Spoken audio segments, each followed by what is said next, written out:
Good morning. My name is Karen Seymour-Ells, and I serve as a trustee here at DuPage Unitarian Universalist Church. We want to welcome you to our open and inclusive virtual community this morning. As Unitarian Universalists, we hold that there are many spiritual paths to truth and meaning, and we pledge to support one another as we explore these paths. We are so glad you were able to find us and join us for our live stream service today. Please check the church website at dupageuchurch.org for updates.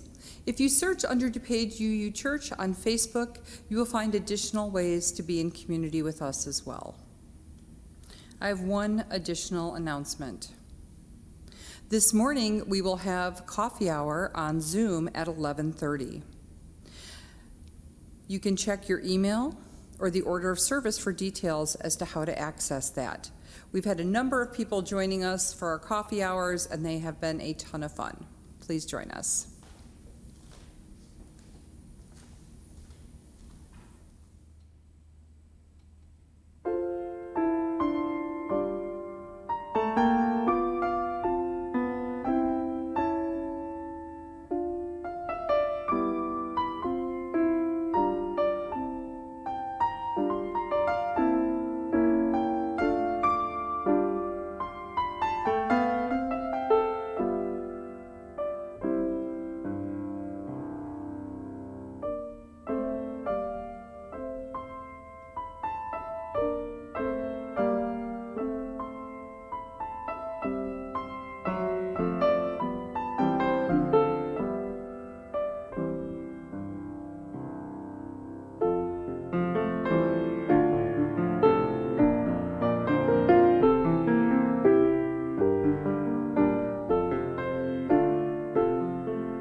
Dear members, friends, and visitors to our online Sunday service, you're invited to light a chalice or a candle or something similar with us here at your home.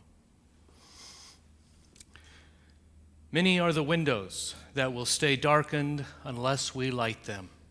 It is our watch now. Come, great hearts, come dreamers and singers and poets, come builders, come healers, come activists. Come those of the soil and those who command the might of machines. Carry the sacred flame to make light the windows of the world. It is we who must be keepers of the flame. It is we who must carry the imperishable fire. It is our watch now. It is our watch now. Those words were by my colleague, the Reverend Tom Owen Toll. I invite you to join us now in our opening hymn. It is 10:14 in the teal hymnal. The words should be on your screen, answering the call of love.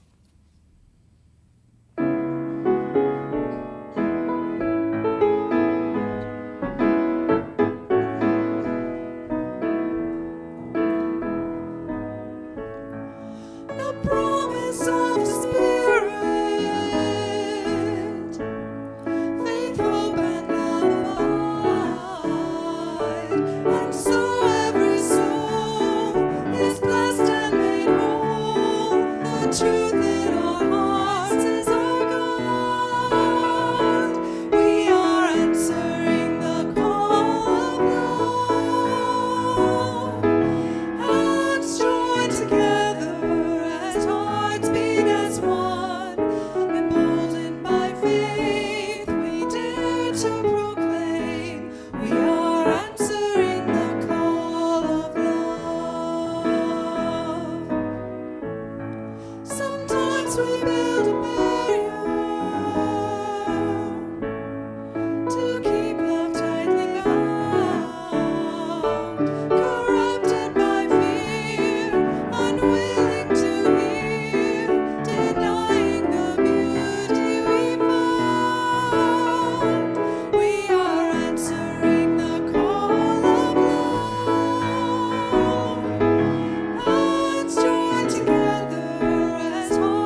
Please join in reciting our spoken affirmation and our sung affirmation. Love is the spirit of this church, and service its law. This is our great covenant, to dwell together in peace, to seek the truth in love, and to help one another.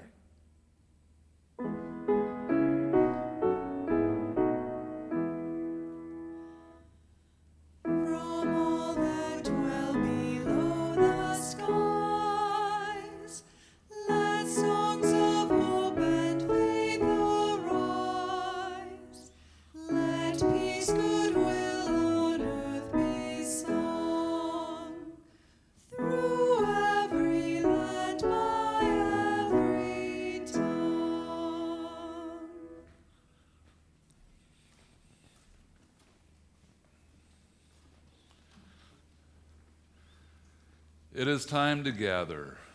And today I have some stories or parables about Jesus, and they come from the New Testament.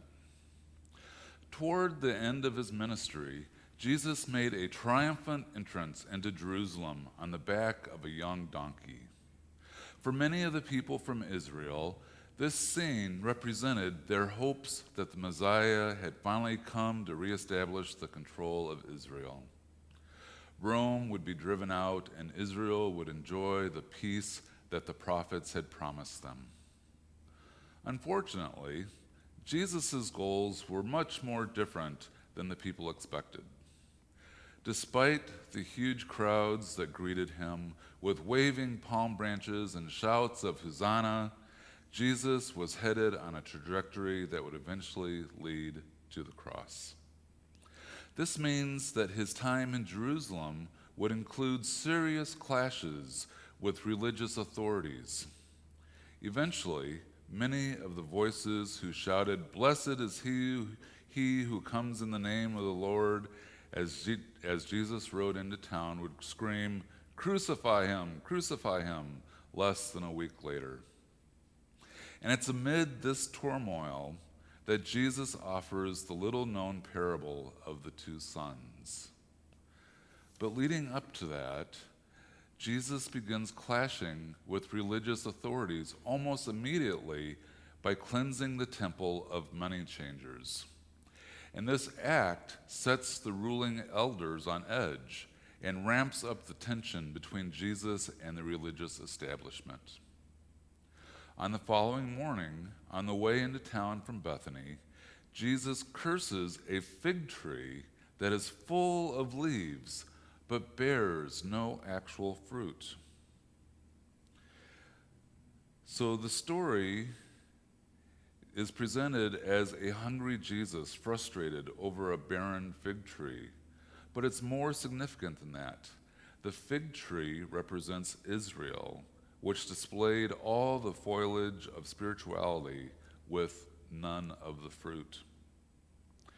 And the curse that Jesus spoke over the fig tree symbolized his judgment against Israel. This brief story provides the context for Jesus' parable, which will explain more clearly why Jesus judges Israel. So the parable of the two sons. When Jesus arrives at the temple again, the chief priests confront him, and they want to know where he gets his authority. They're basically asking, just who do you think you are? Jesus Christ, superstar. So after a brief conversation, when Jesus refuses to tell them where he derives his authority, he tells this parable. There was a man who had two sons. And he went to the first and said, "Son, go work today in the vineyard." "I will not," his son answered. But later he changed his mind and he went ahead and worked in the vineyard. And then the father went to the other son and said the same thing. And his son said, "I will, sir." But he did not go. So Jesus asked the priests, which of the two sons did what his father wanted? "Well, the first," they answered. So every parent is familiar with a child who willingly, even happily, agrees to do a chore, but never bothers to do it. He contrasts this with a second child who initially refuses to do the work, but has a change of heart and does it. It doesn't matter how agreeable your children are when you ask them to do something, they're only obedient when they get it done. And the priests knew this is true, and they answer accurately. So how does this parable apply to us? So what is the meaning of the parable of the two sons? This story should unsettle us. We might have the best intentions with our promises of faithfulness, but promised obedience isn't necessarily obedience. Like the fig tree, it's possible to convince ourselves that the appearance of vibrancy is proof of our devotion, but Jesus is looking for fruit. Thankfully, the parable of the two sons reminds us that it's never too late to follow through on the things that are asked of us. Have you ever experienced unfulfilled promises from others? How did that make you feel?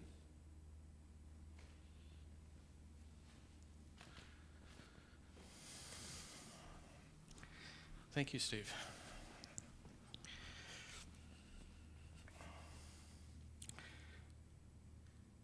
I was saying before we started the service, it feels like I've been gone forever. So for those who didn't know, I had some school commitments, and then I had some commitments with the denomination and General Assembly and a family vacation. It's been a full time, but I'm glad to be back. I would like to begin today by quoting the opening lines of someone else's sermon. The words I share come from an influential figure in Unitarian history and in my own theological development, Ralph Waldo Emerson. His Divinity School address has become required reading for all UU ministers and scholars. This sermon begins, "In this refulgent summer, it has been a luxury to draw the breath of life. The grass grows, the buds burst, the meadow is spotted with fire and gold in the tint of flowers. The air is full of birds and sweet with the breath of the pine, the balm of Gilead, and the new hay. Night brings no gloom to the heart with its welcome shade. Through the transparent darkness, the stars pour their almost spiritual rays. Man under them seems a young child, and his huge globe a toy. The cool night bathes the world as with a river, and prepares his eyes again for the crimson dawn. The mystery of nature was never displayed more happily."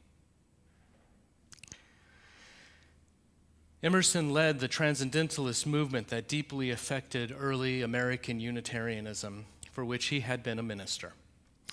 The movement is based on the philosophical concept that our knowledge of reality transcends what we can perceive with our five regular senses: touch and taste, sight, sound, and smell. Emerson went on in the sermon to discuss his issue with Christianity. Recall that this was at the early stage of Unitarianism, which had not yet shed its Christian veneer. He spoke about what he perceived to be the noxious exaggeration of the person of Jesus. The soul knows no persons, he said. He discussed that it was important that we do not subordinate nature or our personal natures to the person of a God, as all that is so much more than any person, no matter how divine one believes it to be. I think the Transcendentalist movement could just as easily been called immanentism, because they taught that something holy is to be found within us and within all that is. That is, it is immanent within each of us and also in the world itself. And by ridiculously calling the globe a toy, Emerson reminds us that the globe is not our toy and that we are responsible for the world. Corporate interests hiding behind disingenuous ideologies be damned. we UUs have in this era restated the transcendentalist position in our 7th UU principle, acknowledging that we are part of an interdependent web of all existence. In a congregation that has many humanists and non-theists, it might be a bit risky to say that I believe in something greater than myself, something holy and divine. In my belief, as with most UUs, I strive to intentionally leave room for your belief, whatever that may be. I start with this, a statement of creed, one that is open and accepting of other views, so that we may set aside creeds and focus on deeds instead. Throughout Unitarian history, we have acknowledged something greater than ourselves and yet did not stop there and say, believing this is all I need to do.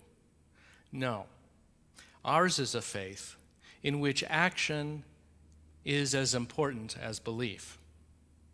Another religion may say that one need only subscribe to the Nicene Creed or recite the Torah daily or fully submit oneself to Allah in order to be saved.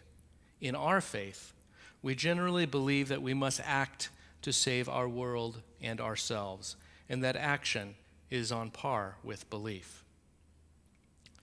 To help us bridge from belief to action, let's consider the work of another early Unitarian thinker and minister, William Ellery Channing. He was one who advised us to focus on our deeds rather than our creeds as the focus of the work we do for ourselves and the world around us. He got to that point theologically by introducing the concept of salvation by character. Again, I ask us to recall that this was an era in which Unitarianism was still closely aligned with Christianity, and salvation was still a very important consideration. Channing differed from Emerson in that he was still in relationship with God, while Emerson was in relationship with nature. Some might think these are the same, although Channing and Emerson understood them to be different. I'd like to share some words from Channing about God, not because I believe them or that you will, but because this is a historical step along the evolutionary road of Unitarian Universalism. Our movement did not arise one day fully formed in the manner that we see it today. Rather, it evolved over time with many steps or stages along the way. In the sermon in which Channing first named us Unitarian, he said, "We conceive that Christians have generally leaned towards a very injurious view of the Supreme Being. They have too often felt as if he were raised by his greatness and sovereignty above the principles of morality, above those eternal laws of equity and rectitude to which all other beings are subjected. We believe that in no being is the sense of right so strong, so omnipotent as in God. We believe that his almighty power is entirely submitted to his perceptions of rectitude, and this is the ground of our piety. It is not because he is our creator merely, but because he created us for good and holy purposes that we pay him allegiance." End quote. By the word rectitude, Channing was lifting up what Buddhists often call right action. In Channing's usage, the meaning is that by our deeds we shall be known, remembered, and saved.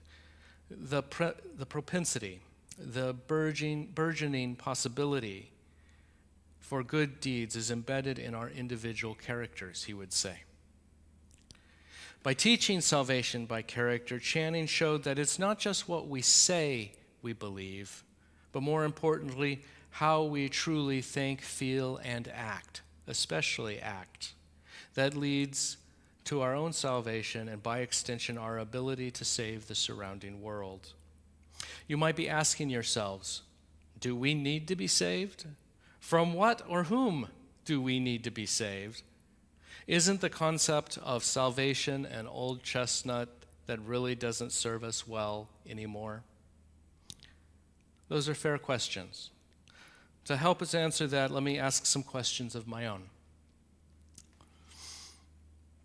If oil companies are destroying habitats to extract oil from shale, or endangering water supplies by fracking, or losing containment within offshore oil rigs, will the earth save itself? If someone you love engages in some sort of self-destructive behavior, such as addiction and alcoholism, will God save your loved one from his or herself? If the national healthcare system is overrun by corporate interests and appears to be broken, will the government save you in your time of medical need? I think that is so critical right now. I would say our national healthcare system is broken, and our government is not doing what it needs to do. So it falls to all of us. Finally, if our African American neighbors die in custody for minor infractions or no infraction of the law, who is going to save them? There are many more questions I could ask, but my point is that we do need to be saved, sometimes on a daily basis, and it is through the efforts of everyday people that we are or are not saved. To me, it seems to be as simple as that. Through our own efforts, by our deeds, are we saved. We will return to this in a few minutes after taking some time to acknowledge the needs, fears, sorrows, and joys of our members and friends.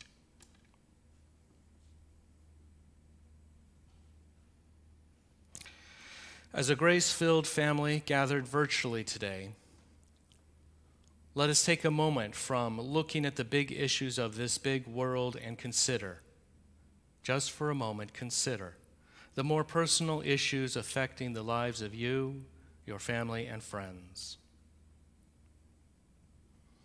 As a grace-filled family gathered here virtually, let us hold all the joys and sorrows close, tender, and thoughtfully, so that our friends do not carry them alone. If you feel so inclined, join me in a moment of prayer, and then we will take a few moments of silence and enjoy a gift of music from Vera. Spirit of life, revealed to us and all who companion our days and share the work of our hands, we pause to give our thanks.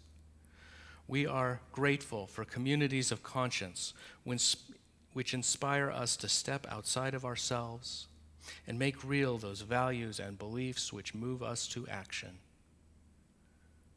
We give thanks for the truth tellers in our lives, prophets and poets whose passion for justice stir in us a renewed hope of a world made fair and all her people one, turning us now into one more prophet. May it ever be so, and blessed be you all.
In recent months, we have been challenged to make of our lives a church, to live out our spirituality in some way other than a weekly pilgrimage to our sanctuary. Even without one's weekly sojourn in this building, we call upon others, such as all the people you've seen on your screen today and many others behind the scenes. Everything we do is made possible by the generous support of you, our members and friends. There is a link that will be on your screen for making an offering. If you've never used this link before, we encourage you to do so. Like everyone, this church is feeling the crunch during the pandemic too. What we do, again, is only possible with your continuing support. And for this, we thank you ever so much. This morning's offering will now be received.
Thank you, Vera.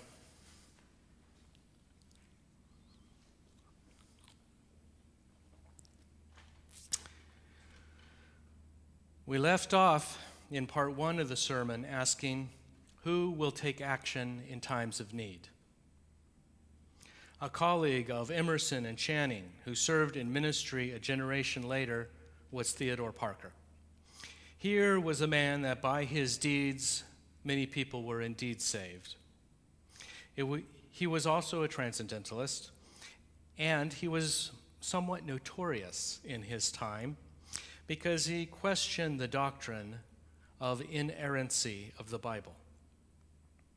His work came to symbolize another step in the evolution of Unitarianism when he taught us about transience and permanence in the matters of life and spirit.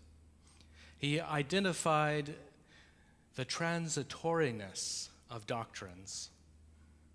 I would have said transience, but he wrote transitoriness, and questioned the provenance of the Bible.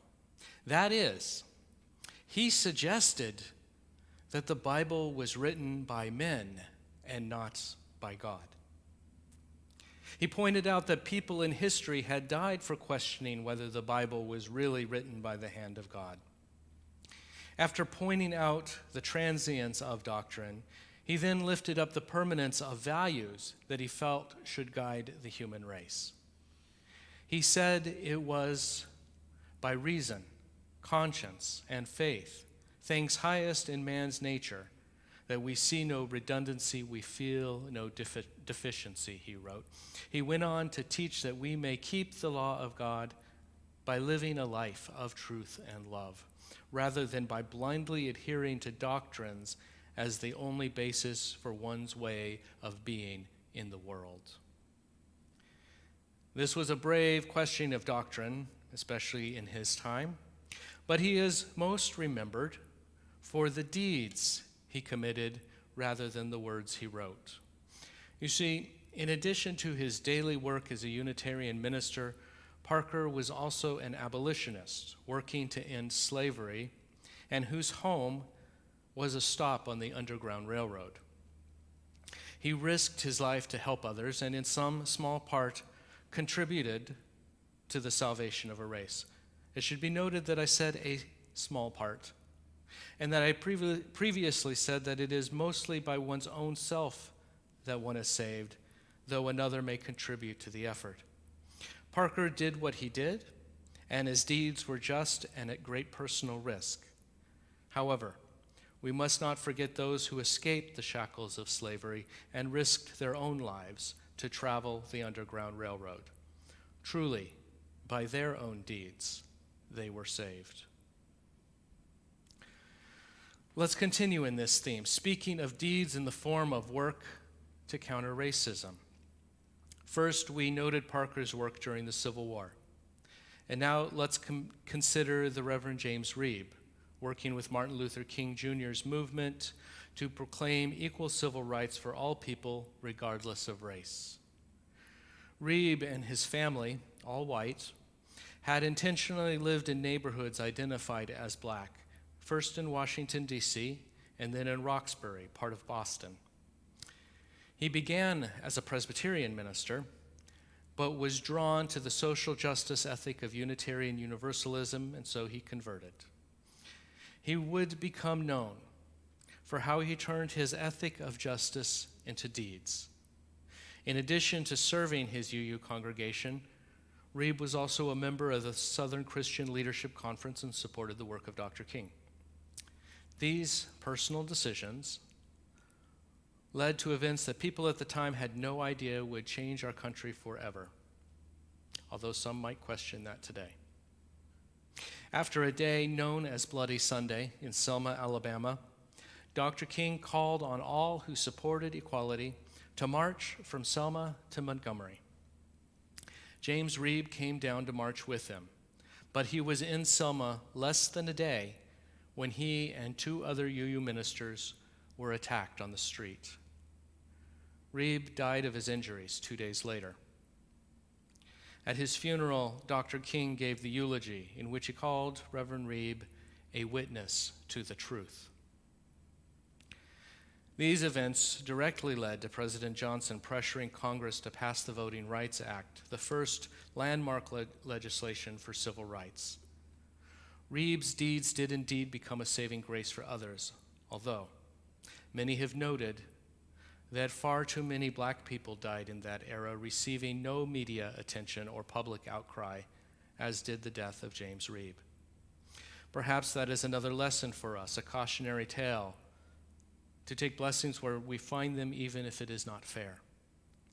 Maybe the work for fairness will come later and be every bit as important. I also recognize the possibility that I'm wrong on this, in light of all the work happening now in the Black Lives Matter movement, which I support, and yet despair over the fact that such a movement is still needed. Before I move on, there was something else that Dr. King wrote that I think is still pertinent to us today. He was invited to give the Ware Lecture at our denomination's General Assembly in 1966. And Dr. King told us, don't sleep through the revolution. Not one to sit complacently as witnessed by his word and deed, Dr. King lived for justice and freedom. He called on us to do the same. We hope and pray that no one else is ever martyred like Reeb and King in response to their good deeds. We're called to shake off our complacency, to exhibit good character, and do the good works that need to be done, whatever they may be in this time and place. I'd like to conclude with the words of a contemporary UU minister that is walking his talk. Tom Owen Toole often speaks of justice and considers whether optimism or hopefulness may be part of our work for justice. He writes, "Justice building means being not optimistic, but hopeful. Optimism indicates that matters will work themselves out eventually among the races, classes, genders, and orientations, so we can sit down and coast a bit. Hope says, no, we must keep the pressure on. We must remain attentive. We must dialogue and dance, meditate and march. We must repent and resist. We must risk more passion and quit trying to be so damn logical about injustice. In sum, we are called to resist and reconcile all the way home." Indeed, like many before him, Owen Toole brings us back to considering our deeds, what we do to make the world a better place. Once in a while, I encourage you to ask yourself, what do you do to make the world better? It is by our deeds, not our creed, that we are saved. It is by our work for justice that others are saved as well as ourselves. May it ever be so, and blessed be you all.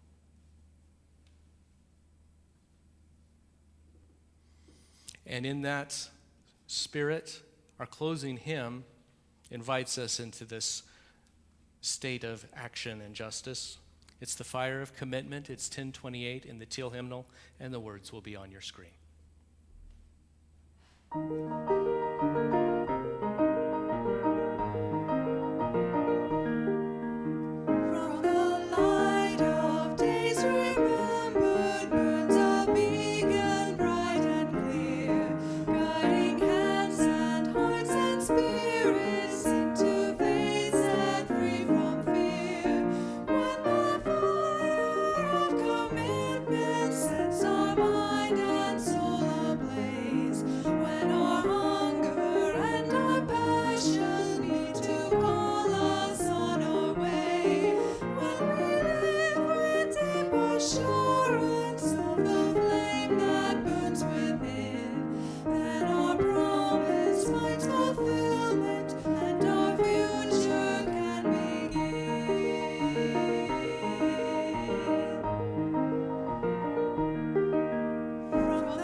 "It is by our deeds that we are known, remembered, and saved," said Reverend Channing.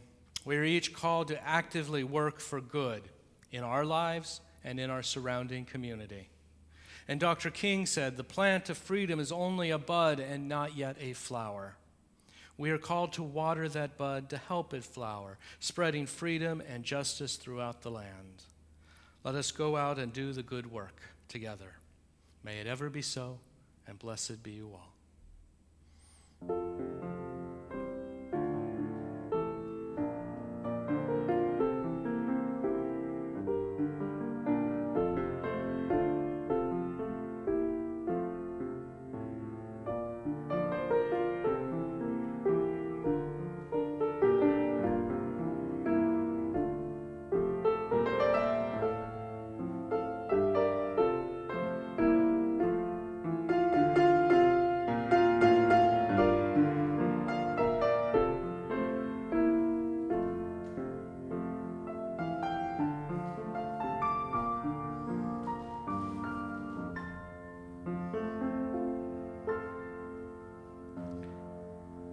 Just a reminder, you may join us for coffee hour at 11:30 on Zoom. The information should be in your email box. Is it also on Facebook? No? On the coffee hour page on Facebook as well. Go in peace.